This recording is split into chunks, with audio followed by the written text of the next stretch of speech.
Hello friends, welcome to our channel. இன்றைக்கி நம்ம என்ன பார்க்க போகிறோம் அப்படின்னா, தமிழ்நாடு மெடிக்கல் அட்மிஷனில் ஒரு முக்கியமான அப்டேட் தான் வந்து பார்க்க போகிறோம்.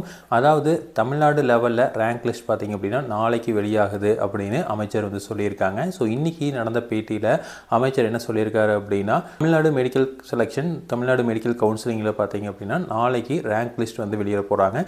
கூடிய சீக்கிரம் வந்து கவுன்சிலிங்கோட ஸ்கெடியூல் வந்து வெளியிட போகிறேன்னு சொல்லியிருக்காங்க. அது மட்டும் இல்லாமல் 150 சீட் வந்து எக்ஸ்ட்ராவாக வந்து நம்ம கொண்டாந்துருக்கோம் அப்படிங்கிற மாதிரி சொல்லியிருக்காங்க. அதாவது நம்ம ஆல்ரெடி வீடியோ போட்டிருந்தோம். ஸோ கவர்மெண்ட் மெடிக்கல் காலேஜஸில் 150 இடங்கள் அதிகமாக இருக்குது. அது மட்டும் இல்லாமல் ப்ரைவேட் காலேஜஸ்லேயும் வந்து கொஞ்சம் சீட்ஸ் அதிகமாக இருக்குது. அது மட்டும் இல்லாமல் இந்த 3 டீம்டு யூனிவர்சிட்டியாக வந்து கொண்டு போகிறாங்கல்ல, அதையும் பற்றியும் வந்து பேசியிருக்காங்க. ஸோ 3 யூனிவர்சிட்டிஸாக 3 காலேஜஸை வந்து ப்ரைவேட் மெடிக்கல் காலேஜ் வந்து டீம்டு யூனிவர்சிட்டியாக வந்து கன்வெர்ட் பண்ணியிருக்காங்க. ஸோ இது வந்து பார்த்திங்க அப்படின்னா நம்மளுக்கு சீட்ஸ்க்கு வந்து வராது, இந்த கவுன்சிலிங்க்கு வராது அப்படின்னு சொல்லியிருக்காரு.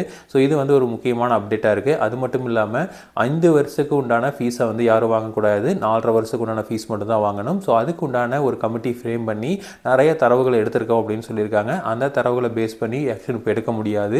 ஏன்னா வந்து அதில் அந்தளவுக்கு வந்து ஒரு ப்ரூஃப் ஆஃப் எவிடன்ஸ் வந்து அதிகமாக இல்லை. அதனால் வந்து இன்னொரு கமிட்டி ஃபார்ம் பண்ணியிருக்கோம். ஸோ யாரெல்லாம் வந்து 4.5 வருஷத்துக்கு பதிலாக 5 வருஷத்துக்கும் 5.5 வருடங்களுக்கு வந்து ஃபீஸ் வாங்குறாங்களோ அவங்களுக்குலாம் வந்து இஷ்யூ வந்து நம்ம ரைஸ் பண்ண போகிறோம் அப்படின்னு சொல்லியிருக்காரு. ஸோ இது வந்து எந்த அளவுக்கு பாசிபிலிட்டி அப்படிங்கிறத பொறுத்திருந்து தான் வந்து பார்க்கணும்.